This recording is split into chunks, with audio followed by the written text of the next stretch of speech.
இயேசு கிறிஸ்துவின் நாமத்தினால் உங்களை வாழ்த்துக்கிறேன். இந்த நாளில் ஒரு முக்கியமான ஒரு வசனத்தை குறித்து நான் பேசுகிறேன். அது தேவன் எனக்கு கொடுத்த ஒரு எக்ஸ்ப்ளனேஷன் தான் நான் சொல்ல நினைக்கிறேன். ஏன்னா இந்த வசனம் எல்லா இடத்துலையும் நீங்கள் கேட்டிருப்பீங்க.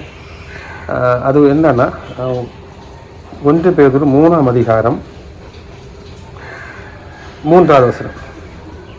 மயிரை பின்னி பொன் ஆபரணங்களை அணிந்து உயர்ந்த வஸ்திரங்களை உடுத்தி கொள்வதாகிய புறம்பான அலங்கரிப்பு உங்களுக்கு அலங்காரமாயிராமல் அழியாத அலங்கரிப்பாக இருக்கிற சாந்தம் அமைதலும் உள்ள ஆவியாக இருதயத்தில் மறைந்திருக்கிற குணமே உங்களுக்கு அலங்காரமாக இருக்க கடவுது. அதுவே தேவனுடைய பார்வையில் விலையேறப்பட்டதாக இருக்கிறது. இது அநேக இடத்துல இந்த வசனத்தை எடுத்து பேசும் பொழுது என்ன பேசுகிறாங்க, இந்த ஒரு வசனத்தை எடுத்து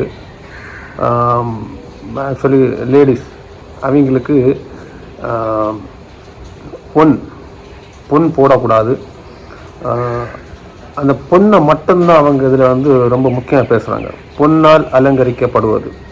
அப்போ லேடிஸ் கோல்டாக போடக்கூடாது அந்த மாதிரி பேசுவாங்க. நான் அது ஓப்பனாக சொல்ல முடியும், எந்த அளவுக்கு ராங். நம்ம பைபிளை விட்டுட்டு உள்ள ஒரு ஸ்பீச் எங்கே கொடுத்தா அது ராங். கடவுளுக்கு விருப்பம் இருக்காது, ஜனங்களுக்குள்ள ஒரு கிரியை நடக்கவே செய்யாது. பர்சனலி எனக்கு கோல்டு வேண்டான்னு சொல்கிறது வேறு, நம்ம ஒரு மெசேஜ் கொடுத்து ஒரு ஆளை சொல்ல வைக்கிறது வேறு. இயேசு கிறிஸ்து தம்முடைய நாவனால ஒரு இடத்துலையும் சொல்லலை, பவுல் அப்போஸ்தலர் பேதுருவெல்லாம் அவங்களும் ஓப்பன் டாக்கில் ஒரு இடத்துலையும் சொல்லிட்டு இல்லை. அப்புறம் இந்த டீச்சிங் எப்படி வருதுன்னு உள்ளது நமக்கு தெரிய மாட்டேங்குது. ஏன்னா பைபிள் எல்லாமே ஸ்ட்ரைட் ஃபார்வர்டாக பேசுகிற ஒரு காரியம். இப்போ இதுலேயும் பார்த்தீங்கன்னா இந்த 3வது வசனத்தை மட்டும் எடுத்து 3-4 மட்டும் எடுத்து நம்ம வியாக்கியானம் கொடுக்குறோம். ஆனால் அப்படி வியாக்கியானம் கொடுக்கறத விட முதல் வசனத்திலிருந்து 8வது வசனம் வரை பார்க்கணும். அதில் என்னென்ன கருத்துக்கள் சொல்லப்பட்டிருக்கிறது. இதுலேயும் முதல் வசனத்தை எல்லாரும் எடுப்பாங்க. எப்படி எடுப்பாங்கன்னா, மனைவிகளை உங்கள் சொந்த புருஷர்கள் கீழ்ப்படுத்திடுங்கள், அப்பொழுது அவைகளில் சிறு வசனங்களுக்கு கீழ்ப்படியாதவராக இருந்தால் பயபக்தியோடு கூடிய உங்கள் கற்புல நடக்க அவர்களை பார்த்து திருந்துவாங்க அப்படின்னு போட்டிருக்கு. இதுலேயும் என்ன போட்டிருப்பாங்கன்னா, மனைவிகளை சொந்த புருஷனுக்கு கீழ்ப்படுத்திடுங்கன்னு போட்டிருக்காங்க. நமக்கு எக்ஸ்ப்ளனேஷன் கொடுக்க நேரம் என்ன பண்ணுறாங்கன்னா, நீங்கள் புருஷன் என்ன தான் பண்ணாலும் சொந்த புருஷன் நீங்கள் கீழ்ப்படுத்திருக்கணும், உங்கள் நடக்கையினால் அவங்க மாறுவாங்க.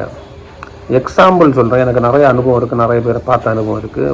ஒரு ஹஸ்பண்ட் பயங்கர குடிகாரர், அல்ல வேறு இல்லீகல் ட்ரக்ஸ் அடிக்ட்டு, அல்ல வேறு இதில் ஒன்றில் அவர் எப்போவுமே அப்நார்மலாக தான் இருப்பார். அவர்கிட்ட போயிருந்துட்டு இல்லை கடவுளே பிடிக்காதுன்னு சொல்லுவார். ஏதோ ஒன்று அவங்க அப்நார்மலாக இருக்கிற நேரம் கற்புல நடக்கிறதுனால அவங்கள ஆதாயப்படுத்தி கொள்ளுங்கன்னு சொன்னால் நடக்குமா? வி கேன் ப்ரேயர் பண்ணுவாங்க, கண்டிப்பாக ப்ரேயர் பண்ணுவாங்க. ப்ரேயர் ரொம்ப முக்கியம். அது இப்படி பண்ணுற நேரம் 198 கண்டிப்பாக என்ன ஆகாது, சொல்லி கேட்க மாட்டாங்க. அது 2% கடவுள் தூக்குறது. ஏதோ ஒரு சூழ்நிலையில் வசனத்தின் மூலியமாக அவங்களை இடைப்பட்டு அந்த மாதிரி செய்கிற ஒரு காரியம்தான் அந்த 2%. இந்த வசனத்துக்குள்ள ஆக்சுவல் வியாக்கியானம் பார்த்தீங்கன்னா ரொம்ப ராங்காக இந்த வாட்டி கொடுத்துட்ருக்குறாங்க. நான் அதுக்குள்ள எக்ஸ்ப்ளனேஷன் எனக்கு கொடுக்குறேன். எனக்கு முடிஞ்ச அளவு தேவன் எனக்கு கொண்ட காரியத்தின் பிரகாரம் நான் வசனத்துக்கு இதுக்கு வேண்டிய நான் வசனத்தை எடுத்து படித்தேன். ஆக்சுவலி இந்த வசனம் என்ன சொல்லுது அப்படின்னு அந்த மாதிரி படிக்கிற நேரம் இந்த வசனத்தில் என்ன போட்டிருக்குன்னா 6வது வசனம், அந்தபடியே சாரால் ஆபிரகாமை ஆண்டவன் என்று சொல்லி அவனுக்கு கீழ்ப்படிந்திருந்தால், இந்த வசனத்தை எடுத்து கொடுப்பாங்க. அப்போ ஆபிரகாமை சாரால் எப்படி கொடுத்தா, ஆண்டவரே அப்படின்னு கொடுத்தாங்க. அதில் நீங்களும் உங்கள் சொந்த புருஷனா ஆண்டவருக்கு நேராக ஒப்பமைப்படுத்தணும், அந்த மாதிரி நீங்கள் பண்ணணும் அப்படின்னு. அப்போ யாருக்கு இந்த வசனம் பொருந்ததுன்னு நீங்கள் பார்த்தீங்கன்னா, சாராலையும் ஆபிரகாமையும் வச்சு ஹஸ்பண்ட் அண்ட் ஒய்ஃப்னு கம்பேர் பண்ணுறாங்க. அப்போ இதில் பார்த்தீங்கன்னா சாரால் ஆபிரகாமா ஆண்டவரே அப்படின்னு சொல்லியிருக்கு. அப்படி சொல்கிற நேரம் ஆபிரகாம் எப்படிப்பட்ட ஒரு மனுஷனாக இருந்தான்னு பார்த்தீங்கன்னா, விசுவாசத்தில் உயங்கி நின்றவன், தேவனோடு பேசுவதிலும் ஜபத்திலும் எல்லாம் தெரிஞ்சு. ஏன்னா விசுவாசம் ஜபத்தினால வரும், வசனத்தினால வரும், விசுவாசத்தை காத்துக்கொள்ளணும். அப்போ இன்னும் சொல்ல போனால் ஆபிரகாம் தேவன் என்ன சொன்னாரோ அதன்படியாக கேட்டு செய்கிற ஒரு புருஷனாக இருந்தான். அவர் கொடுக்கப்பட்ட மனைவி சாரா. இப்படிப்பட்ட குவாலிட்டி உள்ள ஒரு புருஷனையாக்கும் சாரா என்ன பண்ணுறான், ஆண்டவனே அப்படின்னு சொல்கிறான், நீங்கள் சொல்கிறது எல்லாமே நான் கேட்குறேன் அப்படின்னு சொல்லி அவங்களுக்கு துதிதன மகிமை கொடுத்து உலக ரீதியாக அவங்களுக்கு செலுத்த வேண்டிய கடமைகளை செய்து ஆபிரகாமுக்கு சாரா என்ன பண்ணா, கீழ்ப்படிந்திருந்தா. அப்போ இப்படிப்பட்ட புருஷங்க சில தவறுகள் பண்ணலாம். நான் என்ன சொல்லுவேன்னா, ஆபிரகாம் போன்றப்பட்ட விசுவாசத்தில் உயர்ந்திருக்கிறவர் தேவனோடு பேசி கொண்டிருக்கிற புருஷர்கள் சில சோர்வான அனுபவத்தில் சோர்ந்து போவாங்க. நான் ஒவ்வொரு காலகட்டத்தில் கடன் பிரச்சனையாக இருக்கட்டும், அவங்கள்ட்ட ஒரு விசுவாசத்தில் குறை வந்து எப்படியோ அவங்க சோர்ந்து போயிருக்கிற நேரம் அவங்களுக்கு நீங்கள் கீழ்ப்படுத்திருங்கன்னு தான் இந்த பைபிள் சொல்லுது. அப்பேற்பட்ட புருஷர்களை குறித்து தான் இந்த வசனம் பேசிகிட்டு இருக்கு. அதான் எக்ஸாம்பிள் சாராலையும் ஆபிரகாமையும் இந்த வசனம் சொல்லுச்சு. இதனால தான் என்னன்னா, அப்படிப்பட்ட புருஷர்கள் உங்கள் புருஷராக இருக்கும் பொழுது அவங்களுக்கு நீங்கள் என்ன பண்ணுங்க, கீழ்ப்படுத்திடுங்க. உங்கள் நற்கிரிகளை பார்த்து அவங்க விசுவாசத்தில் குண்டி இருந்திருப்பாங்களா, மேலே வருவாங்க. ஜபத்தில் குண்டி இருப்பாங்களா, மேலே வருவாங்க. அன்பில், நம்ம பேச்சில், நம்ம பேசுகிற நடைமுறையில் இதெல்லாம் சேர்த்து தான் என்ன பண்ணுறாங்க, நம்ம செய்கிற ஒவ்வொரு கனினால் அவங்கள என்ன பண்ணுவாங்க, நான் இந்த கனியில் குறவப்பட்டிருக்கிறேன், அதுக்கு எனக்கு ஒய்ஃப் காட்டி தந்தா, அவளுக்கு நடக்கையை பார்க்கும் எனக்கு புரியுது, நான் இதில் குறவப்பட்டிருக்கிறேன், இதில் நான் லாஸாக இருக்கிறேன் அப்படின்னு தெரிஞ்சு அவங்க என்ன பண்ணுவாங்க, கிறிஸ்துக்குள்ள திருப்பியும் வருவாங்க. ஏதாவது சின்ன சின்ன குறைகள் இருந்தால் திருப்பி வருவாங்க. இப்பேற்பட்ட புருஷராக கொடுத்து தான் அங்கே போட்டிருக்கு. இந்த நிறைய நான் என்ன சொல்லணும்னா, குடிகார புருஷன் அடிக்கிறானா அவன்கிட்ட நீ கண்டிப்பாக அன்பாக இருக்கணும், நான் இல்லைன்னு சொல்ல மாட்டேன். அடின்னு தூக்கி போட்டு அடித்து ரத்தம் வர அளவில் அடிச்சுட்டு அதுக்கப்புறம் நம்ம ஸ்தோத்திரம்னு சொல்லிட்டு இருக்கிறோம். கடவுள் அதுக்கு நம்மளை மானிப்பார். ஆனால் நமக்குன்னு சொல்லி ஞானத்தை கொடுத்துருக்கிறார். அந்த புருஷர் எப்படிப்பட்ட புருஷராக இருக்கணும்னா, ஆபிரகாமுக்கு ஒப்புமையான ஒரு புருஷனாக இருக்கணும், விசுவாசத்துக்கு உள்ளாடி இருக்கிற புருஷனாக இருக்கணும், இயேசு கிறிஸ்து அறந்த புருஷனாக இருக்கணும். அவங்களுக்கு உள்ளாடி கற்புல நடக்கினாலும் அவங்கள மாற்றுங்க அப்படி இந்த வசனம் தெளிவாக சொல்லுது. சொல்லிட்டு அதுக்கடுத்த மயிரை பின்னி போதனையின்றி மனைவி நடக்க. அடுத்த 3வது வசனம் என்ன வருதுன்னா, மயிரை பின்னி. இப்போ மயிரை பின்னி இதெல்லாம் பண்ணுங்க என்ன சொல்கிறேன். அப்போ நான் என்ன இப்போ உள்ள காலகட்டத்தில் சொல்லுவேன், உண்மையிலே அப்போ நம்ம இந்த வசனத்தின்படி ஜீவிக்கிறவங்க என்ன செய்யணும்னா, ஒரு பழைய சாரி எடுத்து கட்டணும். அழுக்கு இருந்தாலும் பரவாயில்ல, நாம் தாழ்மை உள்ளவர்கள், எனக்கு இந்த மாதிரி ஒரு புகழ்ச்சி வேண்டாம், இந்த மாதிரி ஒன்று வேண்டாம், அகம்பாவம் வேண்டாம், நான் வெளியில் வர நேரம் என்ன எல்லாரும் பார்க்கணும் அப்படி ஒரு எண்ணம் வேண்டாம் அப்படின்னு உள்ளவங்க நான் என்ன சொல்லுவேன்னா, பழைய சாரி தான் கட்டணும். 1 வருஷம் புதிய சாரி வாங்கக்கூடாது, பெரிய நல்ல விலை உயர்ந்த சாரி வாங்கக்கூடாது. 2வது என்னன்னா, ஒரு இடத்துலையும் போகிற நேரம் மயிரை நம்ம பின்னவே கூடாது. நம்ம மயிரை ஓப்பனாக ஃப்ரீ பண்ணி விட்டுட்டு தான் நம்ம சர்ச்சுக்கு போகிறதா இருந்தாலும் வெளியில் பேசுகிறதா இருந்தாலும், ஏன்னா நம்ம இந்த வசனத்தின்படி ஜீவிக்கிற ஆத்துமாக்கள் இல்லையா, அப்படி பண்ணணும். அடுத்து என்னன்னா, இப்படி செய்கிறவங்க கண்டிப்பாக என்ன பண்ணணும், இப்படி செய்கிறவங்க ஆபரணத்தையும் கூட என்ன பண்ணலாம், அவாய்ட் பண்ணலாம் நான் சொல்லுவேன். அப்படி செய்யாதவங்க கண்டிப்பாக என்ன பண்ணலாம், ஆபரணத்தை போடலாம். அப்போ இந்த மாதிரி இந்த வசனம் திருப்பி என்ன சொல்லுதுன்னா, மயிரை பின்னுறனாலும் ஜுவல்ஸு போடுறனாலையும் நல்ல விலை உயர்ந்த சாரியை போடுறனாலையும் உங்களை அலங்கரியாமல் அதில் என்ன போட்டிருக்குன்னா, புறம்பான அலங்கரிப்பு உங்களுக்கு அலங்காரமாக இராமல் அதோட ஃபுல் ஸ்டாப் வச்சு போகிறதில்லை. அலங்காரமாக இராமல் எது உங்களுக்கு அலங்கரிப்பாக இருக்கணும்னா, அழியாத அலங்காரமாய் சாந்தம் அமைதல் ஆகிய இருதயத்தில் மறைந்திருக்கும் குணமே உங்களுக்கு அலங்காரமாக இருப்பதாக, அதுவே தேவனுடைய பார்வையில் விலையை வரப்பட்டது.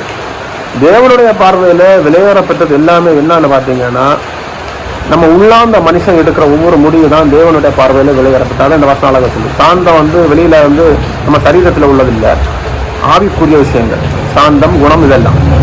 ஏன்னா இந்த நேரத்திற்கிறாத நேரத்தில் இதுதான் தேவனுடைய பார்வையில் விலையேறப்பட்டதாக இருக்கிறான். ஏன்னா தேவன் என்ன சொல்கிறார், நான் இந்த உலகத்தான் அல்ல, அதனால இந்த உலகத்துக்குரிய காரியங்கள் எனக்கு விருப்பம். அப்படி பார்த்தா கோல்டு மட்டும் இல்லை, பைக்கு, காரு, வீடு, பொண்ணு, பொருள், பேரு, பதவி ஒன்றுமே இருக்கக்கூடாது. ஏன்னா இதெல்லாம் இந்த உலகத்துக்குரியது, ரைட்டு தானே?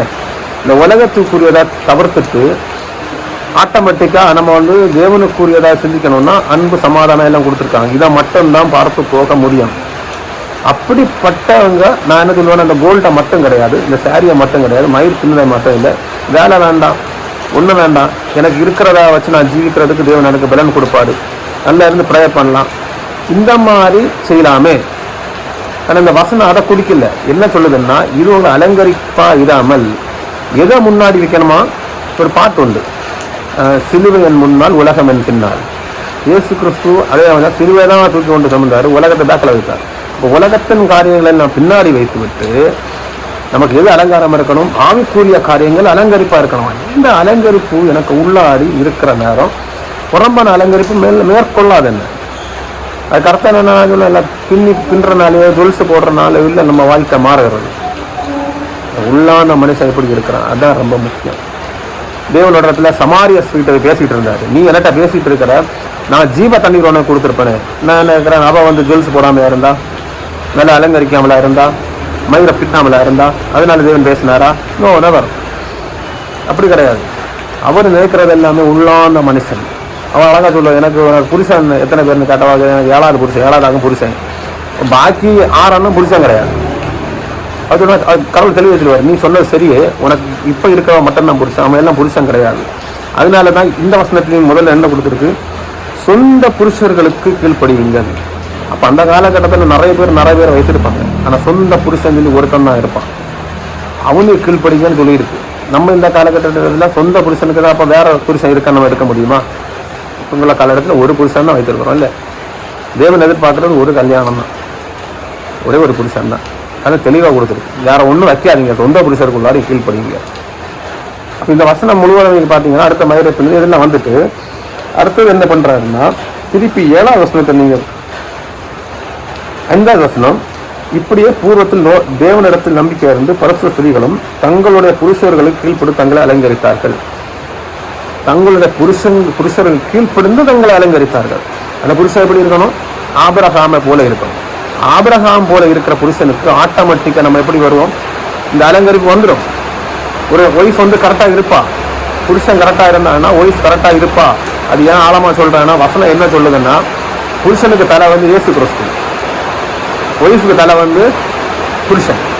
அதுக்கு அர்த்தம் என்னன்னா, புருஷனுக்கு தலை இயேசு கிறிஸ்துவாக இருந்தால் ஒய்ஃபுக்கு அவன் ஆட்டோமேட்டிக்காக தலைவனாக வந்துடுவான். ஏன்னா இயேசு கிறிஸ்து என்ன செய்தாரோ அதுபடி தான் என்ன பண்ணுவான், புருஷன் ஜீவிப்பான். இந்த நாட்களில் அந்த மாதிரி காரியத்தில் நம்ம கண்டிப்பாக இருக்கிறோமா யோசிக்கணும். அடுத்த லாஸ்ட்ல என்ன வருதுன்னா, 7வது வசனம், அந்த புருஷர்களே மனைவியானவள் பலவீன பாண்டமாக இருக்கிறபடியினால் உங்கள் ஜபங்களுக்கு தடை வராதபடி நீங்கள் விவேகத்தோடு அவர்களுடனே வாழ்ந்து உங்களுக்கு கூட அவர்கள் நித்தியத்தின் கிருபை சுதந்திரத்தை கொடுத்தபடியால் அவர்கள் செய்ய வேண்டிய கணத்தை செய்யுங்கள். 7வது வசனத்தில் என்ன சொல்றாருன்னா, புருஷர்களை நீங்க என்ன பண்ணுங்க, மனைவிகளுக்கு கனம் பண்ணுங்க. ஏன்னா மனைவி பலவீனமான பாண்டம், உங்கள் ஜபங்களுக்கு தடை வராதபடி, அவங்க பலவீன பாண்டமா இருக்கிறதுனால நீங்க பண்ற ஜபத்திற்கு தடை வராதபடியான சூழ்நிலை ஆச்சுன்னா ஜபங்கள் தடைபடும்.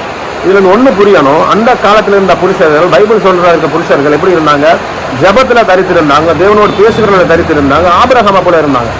அப்படிப்பட்டவங்களுக்கு தடை வராமல் இருக்கிறதுக்கு என்ன பண்ணணுமா, பலவீன பாண்டமான அவங்க ஒய்ஃப் என்ன பண்ணணும், கனம்படுத்தணுமா. அவங்களுக்கு பலவீன பாண்டமா இருக்கா, தேவையில்லாத வார்த்தைகள் பேசக்கூடாது, தேவையில்லாத சிந்தனைகள் வரக்கூடாது. அவங்கள சமாதானம் ஹேண்டில் பண்ணணும். போராட்டத்துக்கு என்ன பண்றாங்க, உங்க ஒய்ஃப் வந்து நித்திய ஜீவனுக்கு உங்களை போல நித்திய ஜீவனுக்கு அவங்களும் ஏற்புடையதாக இருக்கிறார்கள். முதல்ல புருஷன் நித்திய ஜீவனுக்கு தகுதியானவனா இருக்கணும். அப்படி இருக்கிற இடத்துல ஒய்ஃப் கண்டிப்பா என்ன பண்ணுவாங்க, புருஷருக்கு கீழ்ப்படிந்து இருப்பாங்க. ஒருவேளை புருஷன் தப்பு பண்ணாலும் இவங்க அன்பனால அந்த அவங்க வாழ்க்கையை மாற்றுவாங்க. புருஷன் எப்படி இருக்கணும், நித்திய ஜீவனுக்கு ஏற்புடையவனா இருக்கணும். நித்திய ஜீவனுக்கு ஏற்புடையவனா இருக்கிறவன் எப்படி இருப்பான், ஆபிரகாம போல இருப்பான். ஆபிரகாம போல இருக்கிறவங்க எப்படி இருப்பாங்க, ஜபத்துல தரித்து இருப்பாங்க. ஒய்ஃப் என்ன பண்ணணும், ஒய்ஃபை கனம் பண்ணணும். கனம் பண்றது எதுக்குன்னா, அவங்களும் நித்திய ஜீவனுக்கு தகுதி உடையவர்களா இருக்கிறாங்க. 2வது, நம்ம ஜபத்திற்கு அவர்கள் தடை உள்ளவர்களாக இருக்கக்கூடாது. அப்ப இவ்வளோ கான்செப்ட் ஒரு ஃபேமிலிக்குள்ள நடக்குது.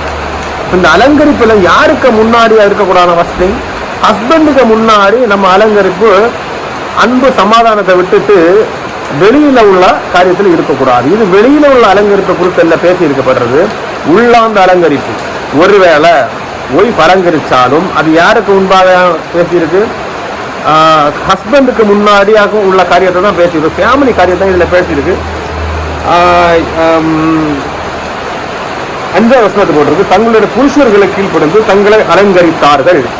யாருக்கு முன் அலங்கரித்தார்கள், புருஷருக்கு கீழ்ப்படிந்து. அவங்களுக்கு முன்பாக அலங்கரிப்பு இருந்துச்சு, கீழ்ப்படிந்து அலங்கரித்தார்களாம்.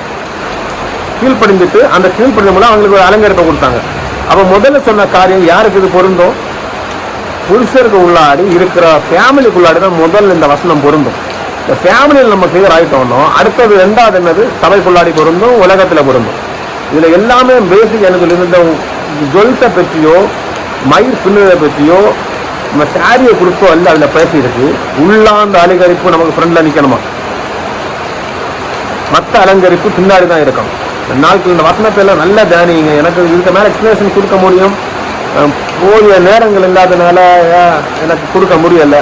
மழையும் நல்லா பெய்துட்டு இருக்கு. தேவன் இதன் மூலம் உங்களை ஆசீர்வதிப்பார். ஆமென்.